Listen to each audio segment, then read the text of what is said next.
Je supportais pas de ne plus te voir. Tu me manques tellement, Nandi. J'ai besoin de toi. Kenzo, l'amour de ma vie. Tu me manques aussi terriblement.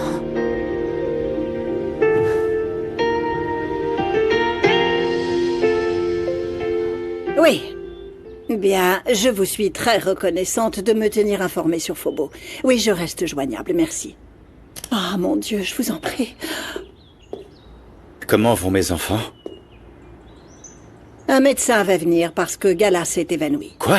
Oui. Comment ça, elle s'évanouit? Je vais la voir. Non, mais ne t'inquiète pas, ça va mieux. Elle est réveillée, elle a repris des couleurs. Vous en êtes sûr? Le médecin arrive, assieds-toi, s'il te plaît. Dis-moi, alors qu'est-ce que tu as découvert? Eh bien, vous ne pouvez pas comprendre comment les hommes de Rubio nous ont attaqués. Apparemment, ses patrons sont très contrariés que nous l'ayons enfermé. Ça ne fait aucun doute, ce sont des ennemis trop puissants pour nous. Oh, Esteban, un sniper! C'est très élaboré, et ce n'est pas n'importe qui. Quelqu'un possède un pouvoir maudit. Malheureusement. Heureusement, Phobo est hors de danger, il est en train de se rétablir. Mais quelqu'un aurait pu mourir aujourd'hui. Je pense que le mieux à faire est de quitter le pays pendant quelques jours. Et par la même occasion, nous en profiterons pour éteindre le scandale de Passe. S'il vous plaît, madame, ne vous inquiétez pas pour cela. Passe et moi ne seront plus un problème pour vous. Comment? De quoi parles-tu? Passe et moi... c'est terminé.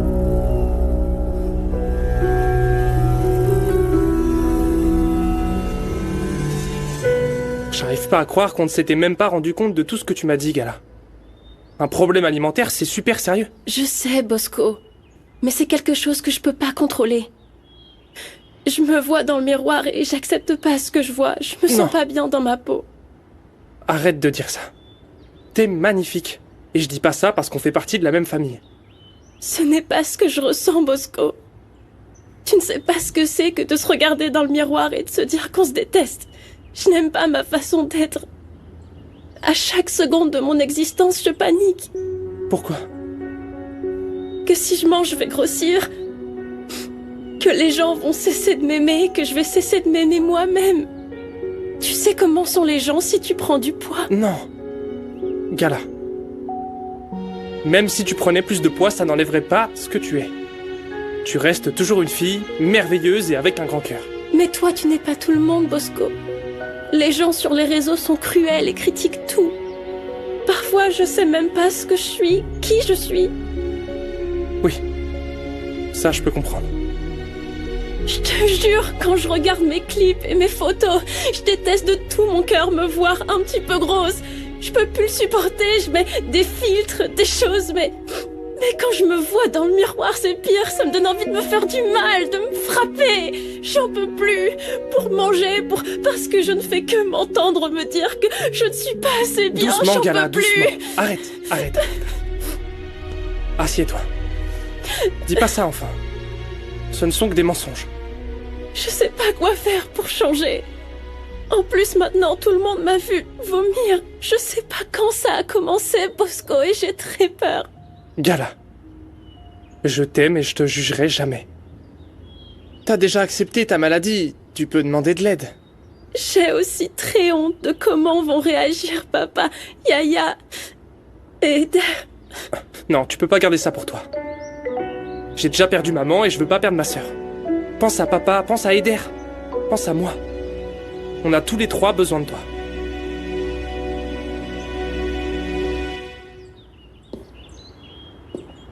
C'est une excellente nouvelle, Esteban. C'est la meilleure chose que tu pouvais faire. Cette femme allait te condamner et entraîner toute ta famille dans sa chute. Écoutez, madame Elvira. C'est une chose que je ne sois plus le petit ami de Passe. C'en est une toute autre qu'elle soit injustement condamnée. Tout ce que Passe a fait, elle l'a fait pour aider. Et en parlant de l'entreprise, je ne permettrai pas à Rinebra d'en prendre le contrôle. J'ai pleinement confiance en Rinebra. Elle n'a pas la capacité de tenir une entreprise aussi importante. Elle vient d'arriver et cette entreprise, je la connais bien. On ne sait pas de quoi elle est capable. De plus, ce n'est pas à vous de prendre cette décision. Je suis sûr que le conseil d'administration prouvera que je suis la bonne personne pour continuer à gérer. Et je ne céderai pas. Je vais voir comment vont les enfants.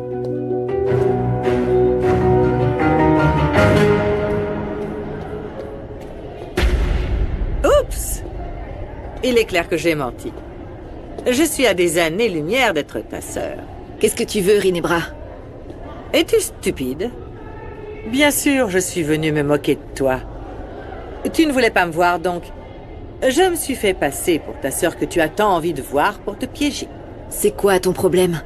Je comprends pas, je suis pas ton ennemi. Pauvre petite cuisinière. Regarde-toi.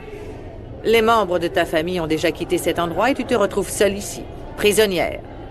Sans Samara. Et sans Esteban. Oui. Esteban est venu me voir en courant dès qu'il a mis fin à cette relation absurde avec toi. Esteban ne voulait de toi que comme maîtresse, et même pour ça tu étais nulle. Sinon il ne t'aurait pas envoyé balader, n'est-ce pas? T'as eu ce que tu voulais, n'est-ce pas? Et tu sais quoi, je ferais mieux d'y aller parce que je suis sur le point de te casser la figure. Non, non, ne pars pas. Sans savoir le plus important. Ce n'est qu'une question de temps avant qu'Esteban et moi ne nous marions. Je suis une bien meilleure amante que toi. Moi, je lui suffis. Et je suis le genre de femme dont il a besoin.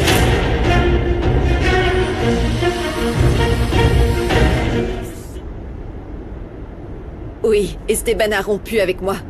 Et bien que ça me crève le cœur s'il ne m'aimait pas vraiment, je me battrais pour enterrer tout l'amour que je ressens pour lui. C'est mieux comme ça. L'histoire du patron et de la bonne ne triomphe que dans les rêves. Et en plus, toi, t'es la cuisinière. Et en prison. C'est encore pire pour toi, non? Arrête de m'insulter car je suis très fière de mon métier. Et oui, j'ai fait une erreur, mais j'ai pris soin de ta fille et je lui ai donné de l'amour. Je l'ai protégée, tu devrais me remercier. Tu vas payer tout ce que tu as fait. Et apparemment, tout le monde commence à te détester. Y compris Samara. Ma fille ne supporte même plus que je prononce ton nom. Elle s'est convaincue que tu es une menteuse. Il l'a séparée de sa mère, qu'il aime vraiment. Ça m'a déjà témoigné contre toi. Ma fille continuera à dire la vérité, contredisant ainsi ton mensonge. De dire que tu ne savais pas que c'était ma fille. Quoi qu'il arrive, l'amour que je ressens pour elle ne s'éteindra jamais. Eh bien, enterre-le avec celui d'Esteban. Parce que jamais ils ne reviendront vers toi. Je vais fonder une famille avec lui, avec ses enfants, et avec ma fille. Eh bien, fais ce qui te chante. Mais s'il ne m'a jamais aimé, il ne tombera jamais amoureux de toi. Tu ravaleras tes mots le jour où je vais l'épouser. Dommage que tu ne puisses pas venir au mariage. Tu aurais pu faire le ménage. Toi et ton frère Mauro avez tué la docteure Monica. Je ne suis pas une meurtrière ni une criminelle comme toi. Celle qui a la mort du médecin sur la conscience, c'est toi. Et même si c'est difficile à accepter, tu l'as entraînée avec toi. Elle a été enfermée par ta faute et elle est morte à cause de toi. Je n'ai rien à voir avec sa mort. À cause de toi, beaucoup de gens souffrent, Paz. Tu es misérable. Tu ne mérites pas d'être heureuse.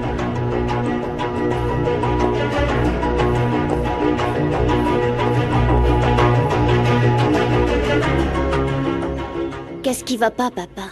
T'as l'air très triste. C'est juste que Paz et moi, on n'est plus des amoureux. Pourquoi? Vous étiez très amoureux. Je suis vraiment désolée pour Paz, car c'est maintenant qu'elle avait le plus besoin de toi. Je sais, ma fille, mais la décision que j'ai prise est pour le bien de tous. Mais pas pour le bien de Paz. Elle t'aime beaucoup. Elle doit être très triste. Je sais, mon fils, je sais bien, mais j'ai besoin de me concentrer sur vous. Je veux que tous les quatre, on soit plus proches que jamais. Écoutez, je sais que tout ça a été très chaotique, problématique même. Mais je peux pas continuer à enquêter en sachant que ça vous affecte. Et c'est normal que je veuille prendre soin de vous. Est-ce que t'en sais plus sur l'attaque? Oui, notre équipe de sécurité a fait une analyse de la zone. Ils ont déjà trouvé l'emplacement exact du sniper. Ils continuent de chercher des indices, mais je suis pas venu parler de ça, Bosco. Je veux te parler de ta santé, ma fille. Ça m'inquiète beaucoup que tu aies vomi. Yaya m'a dit que tu t'étais évanouie. Et je te jure que ça me brise le cœur de savoir que tu souffres et que je m'en suis pas rendu compte à temps. Pardonne-moi. Je veux que vous sachiez qu'un médecin est en route pour la maison afin de faire des analyses de sang. Je veux m'assurer que tout va bien avant de commencer un traitement. Gala, tu dois lui dire. Me dire quoi? Qu'est-ce qui se passe? Papa, suis entrée dans un horrible labyrinthe dont je ne peux pas sortir. Pardonne-moi de vous avoir fait tant souffrir, mais... je suis malade. Je pense souffrir d'anorexie et de boulimie.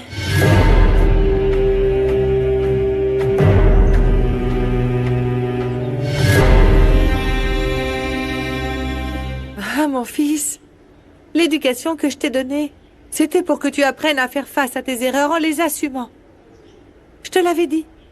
Je te l'avais dit que quelque chose comme ça pouvait arriver si tu faisais pas attention. Maintenant, tu vas être papa. Tu t'en rends compte, non? Une vie est en route. Je sais que c'est mal ce que je vais dire, mais... je pense même pas être le vrai père de l'enfant que Gemma attend, maman. Ok, mais on ne peut pas le savoir avant la naissance du bébé.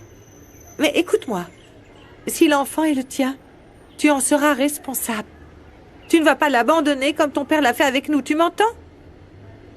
Ce qui me met le plus en colère, c'est que tout ça arrive maintenant que mon cœur est pris. Je suis tombé totalement amoureux de Gala et... je l'ai perdu pour toujours, maman. Non. Quand l'amour est pur et vrai, il peut être récupéré. Ne pleure pas. Oh, maman. Quoi? C'est pas le cas ici. Gala va pas traîner avec un type qui va être père à l'âge de 19 ans et elle mérite pas ça, sérieux. J'aime même pas Gemma. Je veux même pas d'elle. Je la supporte pas. Mais maintenant, je vais assumer la responsabilité de l'enfant. Je veux pas devenir comme mon père. Et ta mère sera là pour te soutenir, mon fils. Toujours. Écoute, c'était pas dans mes projets de devenir grand-mère si tôt. Mais je serai la meilleure grand-mère du monde. Et tu vas devoir travailler 2 ou 3 fois plus dur pour ton enfant. Tu vas devenir un adulte. Viens là. Oh, Salomon.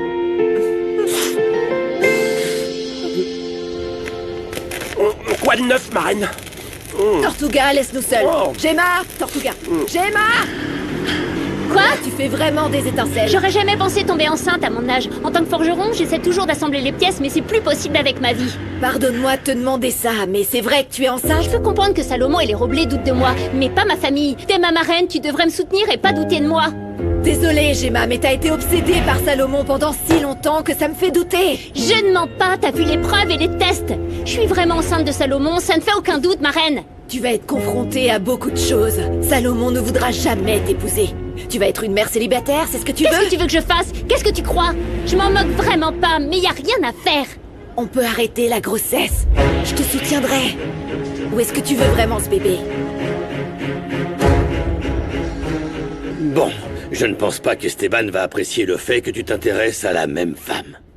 Ah, de toute façon, il me déteste. Alors je suis plus à ça près, c'est pas si grave. Écoute, je sais que tu as toujours été du genre à faire n'importe quoi. Mais ici, il s'agit de Esteban et d'une femme qui mérite d'être prise au sérieux. Mais oui, tu as raison, mon oncle.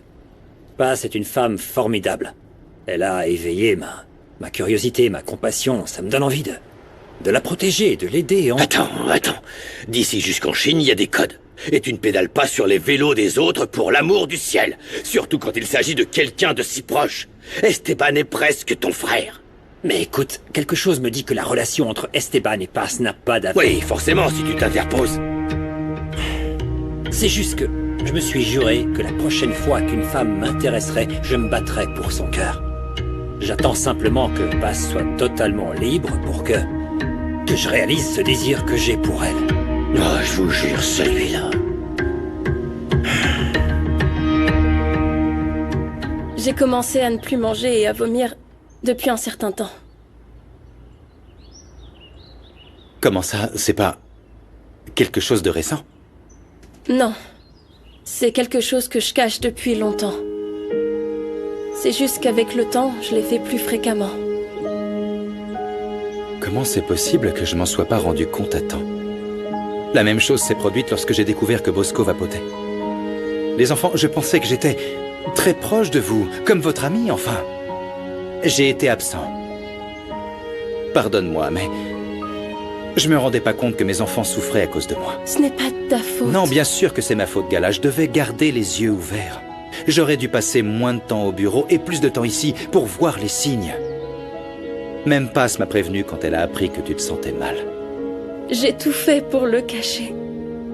Pour que personne ne remarque ma maladie. Et je suis pas fière, mais je suis devenue une experte. Mais je comprends pas, ma fille. Je t'ai pourtant vu manger normalement et tu n'avais aucun problème de santé. Papa, crois-moi, je me sens très mal de t'avoir menti. De ne vous avoir rien dit, mais j'ai toujours été douée pour faire semblant et j'ai toujours su mentir. Mais je ne peux pas le faire seule. J'ai besoin d'aide car j'ai peur qu'il m'arrive quelque chose de grave. Ça va aller. Gala. Les troubles de l'alimentation peuvent entraîner la mort. Mais ne t'inquiète pas. On surmontera cette épreuve ensemble. On va chercher des nutritionnistes, des psychologues, tout ce dont tu as besoin. Je comprends pas vraiment ce qui t'arrive. Mais je veux que tu saches que tu peux toujours compter sur moi. Et sur moi aussi. On sera tous derrière toi pour que tu ne tombes pas. Les enfants, je pourrais avoir un moment seul avec Gala, s'il vous plaît.